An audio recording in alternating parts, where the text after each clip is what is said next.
అనంతపురంలో భారీగా నగదు పట్టుబడింది. ఈ నగదు 2 కోట్ల రూపాయల పైనే ఉంటుందని పోలీసులు చెబుతున్నారు. నగరంలోని విద్యుత్ నగర్ సర్కిల్ వద్ద అనంతపురం టూ టౌన్ పోలీసులు వాహనాలు తనిఖీ చేస్తుండగా ఒక వ్యానులో బ్యాగుల్లో ఉంచిన నగదును గుర్తించారు. పోలీసులు వెంటనే ఎన్నికల రిటర్నింగ్ అధికారికి తెలియజేశారు.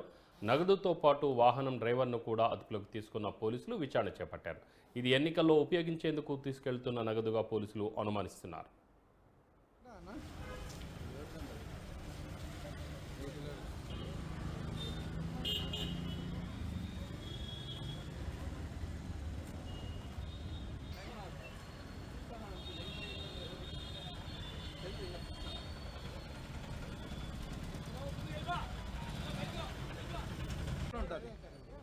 మేము క్యాష్ కౌంటింగ్ మిషన్ తెచ్చి ఇచ్చినాక మీకు అందరికి చూపిస్తాం. కంపల్సరీ చూపించకుండా ఎట్లా పోతా చెప్పు సార్. అది చిన్న వాయిస్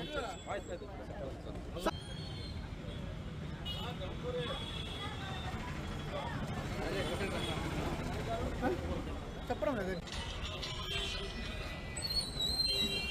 అమలు చేసే విధంగా భాగంగా ఈరోజు విద్యుత్ నగర్ సర్కిల్లో Anantapur two town CI SI గారు వచ్చేసి వెహికల్ చెకింగ్ ఎఫ్ఎస్టీ టీమ్ తో పాటు వెహికల్ చెకింగ్ చేయడం జరిగింది.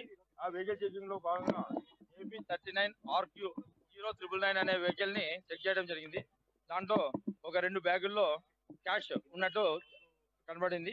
దానిపైన ఇప్పుడు వచ్చేసి మేము పంచనామా చేసి దాంట్లో ఎంత క్యాష్ ఉంది, ఎక్కడి నుంచి ఎక్కడికి తీసుకుపోతున్నారు, ఆ డబ్బులు ఎవరిది అని చెప్పేసి పంచనామా రాయడం జరుగుతుంది. ఆ పంచనామా రాసినాక టోటల్ అమౌంట్ ఎంత, అమౌంట్ ఎవరిది అమౌంట్ అది ఎక్కడి నుంచి ఎక్కడికి పోతుంది అని చెప్పేసి మీకు ఇన్ఫార్మ్ చేస్తాం. ఒక డ్రైవర్ మాత్రమే ఉన్నాడు. అతను వచ్చేసి ఇప్పుడు ప్రాథమికంగా విచారణ చేస్తే ఎవరో ఒకరు వచ్చేసి మాకు వెహికల్ రమ్మని చెప్పినారు, ఆ వెహికల్ ఫాలో కమ్మని చెప్పినారు. ఇంకా ఆ వెహికల్ రాలేదు కాబట్టి నేను ఉన్నానని చెప్పి చెప్పినాడు.